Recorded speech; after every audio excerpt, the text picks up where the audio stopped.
पे आ रही है कि हमने उस परमात्मा की भक्ति की कि नहीं की।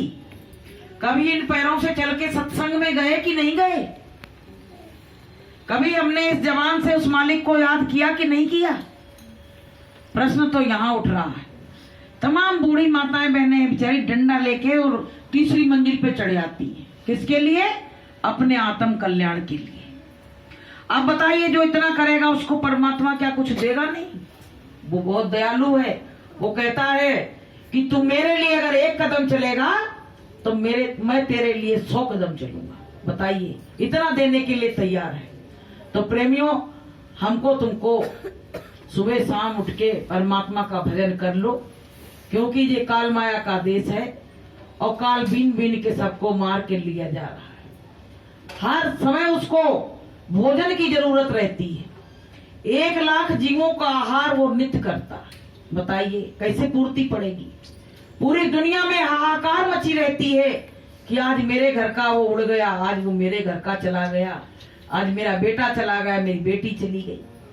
आपको हम सत्य बात बताएं, परसों वो मेरे घर कार्ड देने आई और आज उसके घर, कल रात में उसके घर बच्ची 18 साल की बच्ची करंट से खत्म हो गई। बताइए, इतनी खुश हो रही, करे बहन जी चाहे खाना नहीं लेकिन हमारे यहाँ आके फोटो जरूर खिंचवा लेना, मैं आखिरी लड़का की शादी है। अब बताइए क्या सोच सकते हो कि रंग में भंग कब हो जाए, कुछ पता है?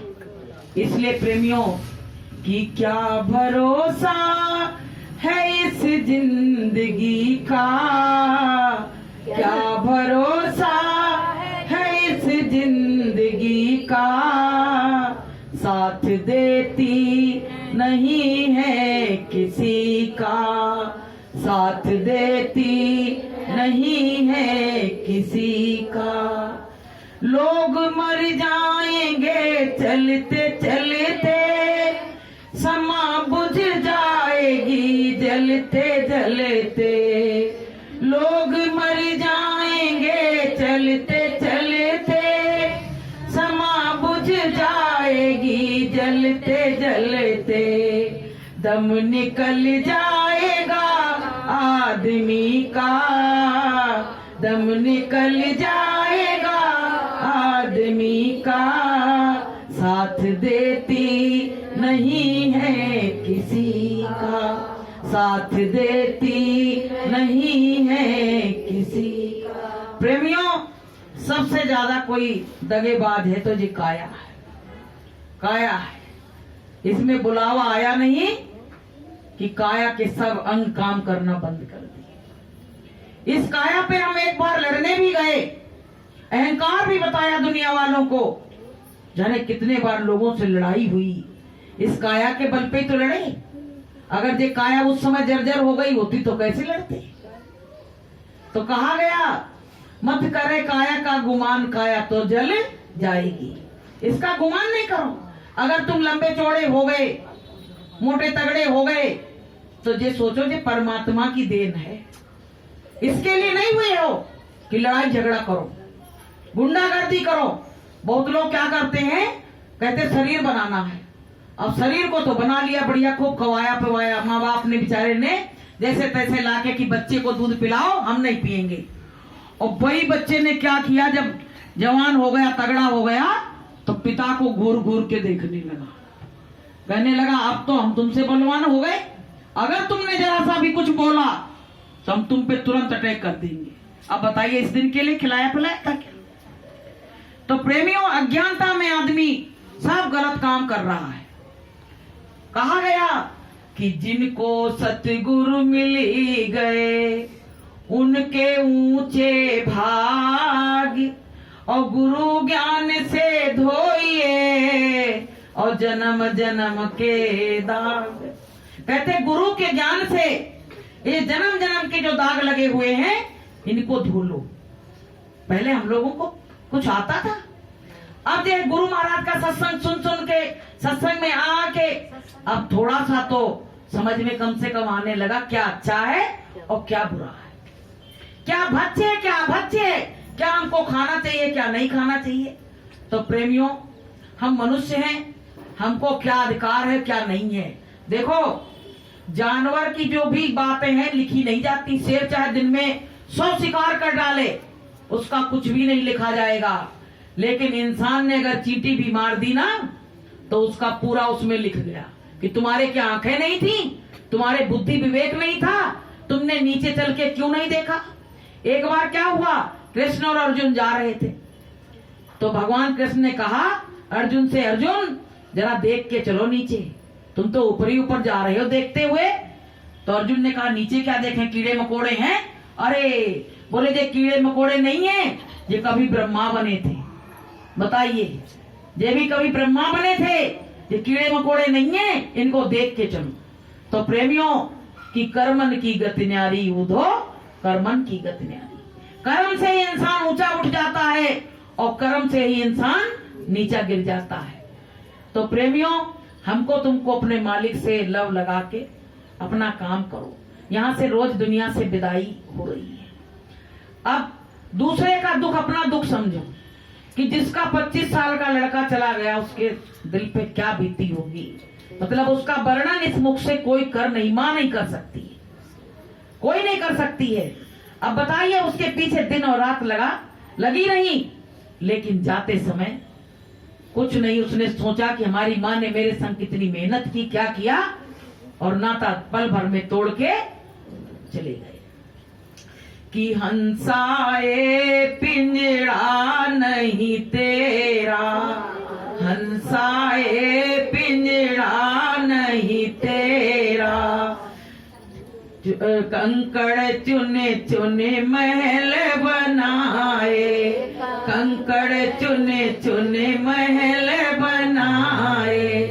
लोग कहें घर मेरा, लोग कहें घर मेरा, हंसाए पिंजड़ा नहीं तेरा, हंसाए पिंजड़ा नहीं तेरा। ना घर तेरा ना घर मेरा, ना घर तेरा ना घर मेरा, चिड़िया रैन बसेरा, चिड़िया रैन बसेरा, हंसाए पिंजड़ा नहीं तेरा। कहते हैं हंसा, तुम्हारा जो पिंजड़ा है नहीं, तो इसमें से निकाल दिया जाएगा, इसमें से तो उड़ा दिया जाएगा। इसलिए प्रेमी भाई बहनों, इसको निकलने से पहले अपने मालिक का काम कर लो। मान लो, अच्छा एक बात सुनो, बात नहीं करो।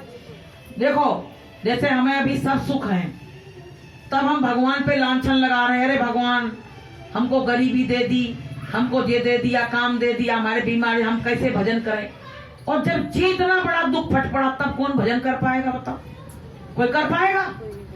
तो वो जो थोड़ा थोड़ा दुख आ रहा है, उसको दुख मत समझो। दुख तो इसको कहते हैं कि आज बताइए, इतने से पौधे को लगाया और जब वो वृक्ष बनने के लिए तैयार हो गया, तो उसी समय वो वृक्ष बन भी रहा था और उसी समय पूरा पेड़ टूट गया। तब बताइए उसके मन में क्या बीतेगी। तो प्रेमियों, हमको तुमको जो भी सुख मिल रहा है, तो मालिक का शुक्रिया अदा करो। आज हम सुबह कह रहे थे मालिक की दया से अभी सब कुछ सही है, सब कुछ सही है। उसको कम से कम धन्यवाद तो दो कि सुबह से शाम तक तुमको सुखी रखे है, तो कम से कम उसको शुक्रिया तो अदा कर दो। कोई तुमको एक कप चाय पिलाता तो कहते भैया थैंक यू, धन्यवाद। और वो परमात्मा तो तुमको दिन रात दे रहा है।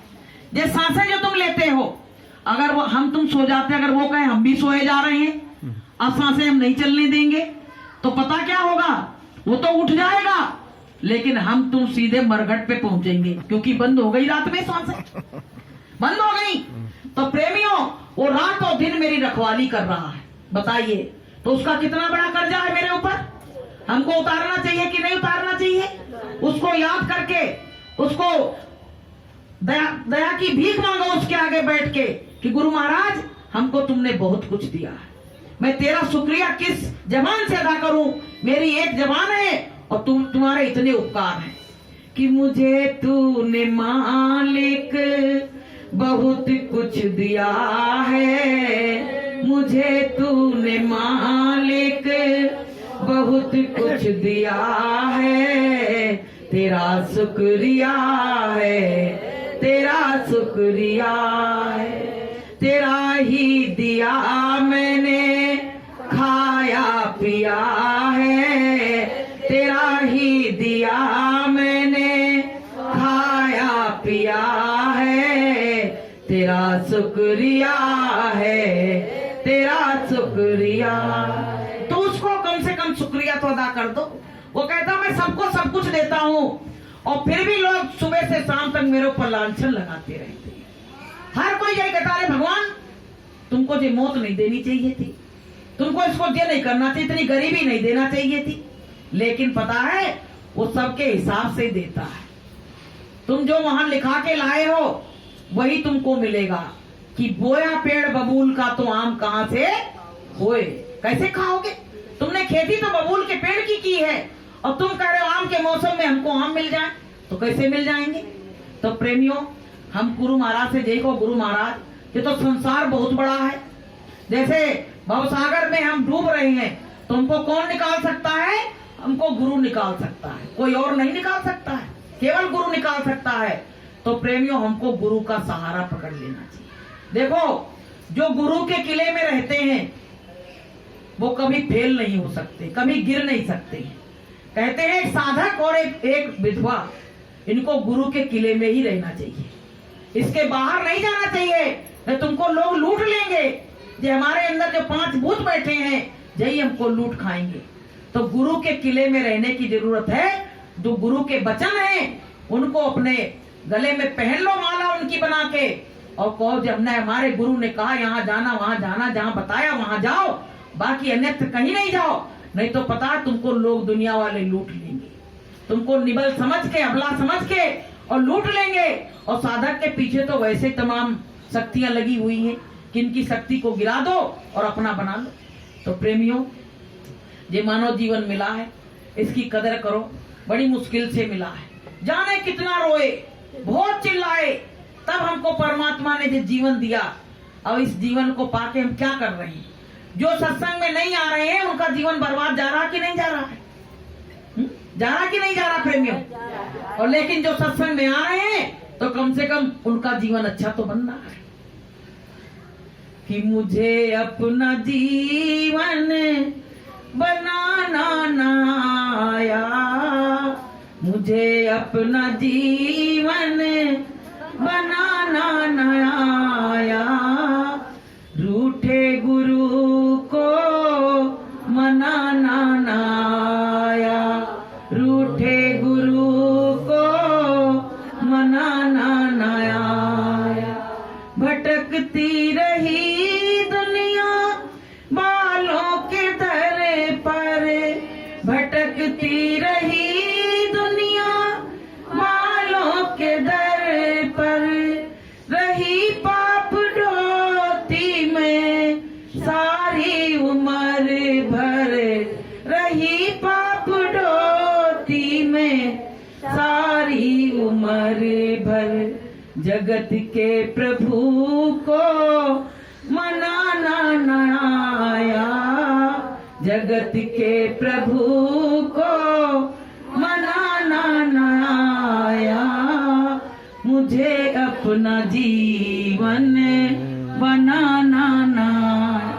हमें अपना जीवन बनाने ने दुनिया वालों के पीछे पीछे भटकते रहे। तुम क्या कर रही हो, वो क्या कर रही, पड़ोसन क्या कर रही है, बस यही देखते रहे। लेकिन स्वयं जिस काम के लिए आए थे वो काम को मैंने किया नहीं। प्रेमियों, गुरु के दरबार में प्यार की जरूरत है, केवल भक्ति प्यार। अगर जो परमात्मा की भक्ति निष्काम भाव से कर रहा है, परमात्मा को प्यारा है। एक बार क्या हुआ, एक लूला लंगड़ा व्यक्ति गुरु दरबार के दर्शन करना चाह रहा था। तो वहां एक जोड़ा निकल रहा था, अच्छे जा रहे थे गुरु का दर्शन करने के लिए। तो उस व्यक्ति ने कहा कि तुम थोड़ी सी मेरी मदद कर दो, गुरु की कुटिया तक हमको लिए चलो। तो उसने हाथ झटकार दिया, कहने लगे तू लूला लंगड़ा, हम कहां तक तुझको टिकाते फिरेंगे, तू यही बैठ। तो प्रेमियों, एक उसने चवन्नी दी कि बोला कि मेरे गुरु को मेरी तरफ से ये भेंट कर देना। अब प्रेमियों, वो जोड़ा जैसे अंदर गया तो अपनी जो भेंट थी वो गुरु को दी, गुरु ने स्वीकार कर ली। पर गुरु उनको घूर के देखने लगे। तो उसकी पत्नी ने कहा वो चवन्नी जो दी थी वो लूले लंगड़े ने, वो तो गुरु को दे दो। तो जैसे उन्होंने वो चवन्नी निकाली देने के लिए, तो गुरु ने कहा ठहरो, क्या दे रहे हो मुझको? बोले वो पागल बैठा था बाहर और कह रहा था मुझको ले चलो, हम कैसे उसको लाते? तो उसने 1-4 आने पैसे दिए कि गुरु को भेंट कर देना। गुरु ने कहा कि जाओ उसको बुला के तुरंत लेके आओ। बोले वो तो आगे निकल गया होगा, कहीं स्टेशन पे चला गया होगा। नहीं, वो पेड़ के नीचे बैठा रो रहा।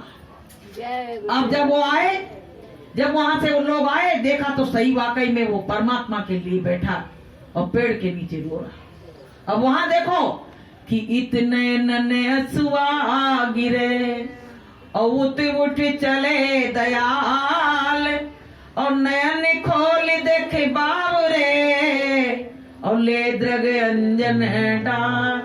उधर वो रोया और उधर गुरु समझ गए। अब जैसे वो लोग आए उसको लेने के लिए, सब चकित रह गए कि गुरु महाराज को क्या मालूम कौन बैठा था क्या था। अब जैसे लेने के लिए आए प्रेमियों, तो वो डर गया कि कौन मारने के लिए तो नहीं आ गए। कहने लगे तुमको मारने नहीं आए हैं, वहां पूरे आश्रम में तहलका मच गया, तुमको गुरु महाराज ने बुलाया, चलो। आप बड़ा खुश हो गया, बड़ा खुश हो गया। और जैसे गुरु महाराज के पास आया और चरणों में गिर के रोने लगा, तो गुरु महाराज ने कहा क्यों इतना रोते हो, क्या बात हो गई, बताओ तो, आखिर क्या हो गया है? ठीक है मैं तुम पे दया कर रहा हूँ, जो मांगना हो मांग लो, मैं तुमको वही दूंगा। बोलिए प्रेम से। तो प्रेमी उसने क्या कहा, मांगने नहीं आए तुमको देने आए। तो लोगों ने कही वाकई में हम कह रहे थे पागल है, पूरे ही पागल है। जब गुरु देने के लिए तैयार तो कह रहा मैं देने आया हूँ, जी क्या देगा? परमात्मा को जी क्या दे सकता है? लेकिन प्रेमी वाकई में वो कुछ दे नहीं आया था। अब उसने क्या कहा, गुरु ने कहा बताओ तो चलो तुम देने आए हो तो हमको तुम दे दो, क्या देने आए हो? तो कहने लगा जब मैं साधना पे बैठा तो मैंने जे उसमें ध्यान भजन पे तो मैंने ये देखा कि मेरी उम्र अभी 30 साल ज्यादा है आपकी उम्र से, और आप 2 साल बाद चले जाओगे। तो मैं ये देने आया हूं कि आप मेरी सारी उम्र ले लो, और आपके बिना मैं इस संसार में क्या करूंगा, मेरा इस संसार में रहना ही बेकार है। तो आप मेरी उम्र ले लो और मुझको यहाँ से जाने दो। ये विपत्ति का जो समय मैं नहीं देख पाऊंगा अपनी आंखों से, आप मेरी उम्र ले लो और आप हमेशा हमेशा के लिए अमर हो जाओ। अब गुरु तो घबरा गए, कहने लगे वचन हार गए। इसने कहा जो मांगना हो मांग लो, और उसने कहा जब मैं देने आ तो मैंने कही दे दो, अब क्या करें? तो प्रेमियों जैसे वो गुरु के चरणों में मत्था टेका और तुरंत उसकी जीवात्मा जाके ऊपर चली गई और गुरु के चरणों में उसने विदाई ले ली। बोलिए प्रेम से। तो प्रेमियों कहा गया कि भगत के बस में है भगवान, भगत के बस में है भगवान, भगत बिना तो कुछ भी नहीं है, भगत बिना तो कुछ भी नहीं है, भगत है उसकी शान, भगत के बस में है भगवान, भगत के बस में है भगवान। बताइए उसने तो इतना सोचा, लेकिन हमने तुमने अपने गुरु के लिए कभी सोचा? अगर गुरु महाराज जी कह देते 1-1 साल की उम्र तुम सब लोग हमको दे दोगे तो हमारा शायद आगे का और समय और बढ़ जाएगा, तो हम जानते तमाम प्रेमी चुपचाप चले आते मत्था टेक के, कोई नहीं कहता। लेकिन उसने देखिए अपनी सारी उम्र परमात्मा को दे दी। तो प्रेमियों उनको उम्र देने वाला है कौन? वो तो चाहे जितने साल जी सकती हैं, लेकिन भाव देखिए भक्त का कि उसका भाव क्या था। तो प्रेमी भाई बहनों जो किराए के मकान में रह रहे हैं, इसका घमंड मत करो, इतरा के मत चलो, सीना तान के मत चलो, थोड़ा सा झुक के चलना सीखो। अगर घर में कुछ ज्यादा सामान आ भी गया है तो ये मत कहो भैया सब मेरा है, इसमें नहीं, तुम्हारा कुछ नहीं है, इसमें बांट चूट के खाना सीखो और सबसे प्रेम हिलमिल के सबसे चलो, क्योंकि हिलमिल के जब चलोगे तो वो सबके प्यारे बने रहोगे। नहीं तो अगर इस दुनिया से जिस दिन जाओगे तो लोग पीछे से हंसी उड़ाएंगे, कहेंगे बहुत अच्छा रहा, बहुत ज्यादा सीना तान तान के चलती थी, चली गई तो बड़ा अच्छा रहा। तो प्रेमियों अपने जीवन को शुद्ध बनाओ, सरल बनाओ। अकड़ के चलेंगे तो परमात्मा की देरी पे नहीं जा पाएंगे, वो वहीं से हमको भगा देगा। प्रेमी भाई बहनों, गुरु महाराज कहते हैं जो छोटा हो जाता है वो प्रभु के गोद में बैठ जाता है जाके। तो छोटा हो सो प्रभु का होई, और जात पात पूछे नहीं कोई। यहाँ जितने लोग आते कोई ये नहीं पूछता तुम्हारी जाति क्या है, तुम्हारी बिरादरी क्या है, तुम सत्संग करा रही हो, तुम्हारे यहाँ कोई खाएगा नहीं, कोई कहता है जी। बस ये जरूर पूछते हैं कि तुम्हारे अंडा मांस शराब तो नहीं चलती है, बस इतना ही पूछते हैं। लेकिन रिश्तेदार अगर कोई देख लेना कि भैया वो तो वहां उनके घर गई थी खाने के लिए, तो रिश्तेदार तुमको छोड़ देंगे, कहेंगे भैया अपने बर्तन में खाना नहीं देना। अब इसमें फायदा किसका हुआ? तुम्हारा ही फायदा हुआ कि तुम्हारी एक थाली अलग कर दी गई, तो जब तुम जाओगे तो तुम्हारी कम से कम थाली तो सुरक्षित मिलेगी, नहीं तो उसी में सब क्रिया भ्रष्ट हो जाता। तो तुम्हारा सब तरफ से फायदा है। अगर तुम मांसाहारियों के जाके भोजन नहीं किया तो वो कहेंगे भैया इनकी थाली तो अलग निकाल दो। तो उसमें सब रूप में गुरु महाराज ने हमको तुमको फायदा दिया है। गुरु महाराज ने क्या कहा? बच्चों तुम सबके घर जाते हो, कहते चाय बनाए चाय बनाए, चाय छोड़ दो तो कम से कम उनके घर तुमको पानी पीना नहीं पड़ेगा। देखिए मालिक ने हमारे लिए क्या क्या नहीं सोचा, लेकिन हम उनके लिए कुछ भी नहीं सोचे। चाय की लोग जाते हैं, अरे रुक बैठो बैठो भाई चाय बना रहे हैं, भैया चाय पीते नहीं है, कॉफी उपलब्ध नहीं, बनाओगे क्या? बातें कर कर आके चले आए। किसका फायदा हो गया? हमारा स्वयं फायदा हो गया। तो प्रेमियों, मालिक ने हमेशा हमको फायदे में रखा है। हमसे घाटे की सौदा नहीं की, लेकिन हमने घाटे की सौदा की। अगर हम साधन भजन नहीं करेंगे, अपने गुनाहों की माफी नहीं मांगेंगे, तो प्रेमियों फिर जन्मना फिर मरना पड़ेगा, और काया कुटी खाली करना। मरते रहो, जन्मते रहो, रोते रहो, पड़े रहो भवसागर में। क्या है? कोई वहां सुनवाई नहीं है। यहाँ जरा सी मुसीबत आ जाए, 4 लोग इकट्ठा हो जाएंगे, वहां तो जीव अकेला पड़ा पड़ा रो रहा है, उसको कोई देखने वाला नहीं है। तो प्रेमियों क्या करना है कि अब तो भजन करो भाई रे, तेरी बीती उमरिया। अब तो भजन करो भाई रे, तेरी बीती उमरिया। वही कर जिसमें भलाई रे, तेरी बीती उमरिया। वही कर जिसमें भलाई रे, तेरी बीती उमरिया। आपको हम बताएं, अभी सत्संग में हम नाम नहीं लेंगे किसी का भाई, लेकिन इतनी अकड़ भरी है लोगों में कि अगर उनके नए पैर भी लग जाए तो समझ लो उपद्रव मचा देंगे। और कहाँ रही है? सत्संग में, सत्संग में आ रही है। लेकिन भैया वो लड़ाई झगड़ा, अब लो कोई स्वभाव नहीं छूटो, कोई स्वभाव में बदलाव नहीं आया है। सब अरे कोई लग गई पैर तो लग जाने दो, जो तुम्हारे पैर हो उनके पैर। और मान लो तुम्हारे घर की कोई बहन आ जाए तो तुम बीच में जगह करके उसको बैठा लोगे, आगे आ जाओ आगे। लेकिन कोई मान लो सत्संगी है, वो भी परमात्मा का भजन कर रही है, तो भेदभाव सत्संग में जब तक जाएगा नहीं तब तक परमात्मा तुमसे रिझेगा नहीं। तो प्रेमियों, हमको तुमको बराबरी का भाव लाओ, द्वेष भाव घृणा नफरत सब छोड़ दो सत्संग में।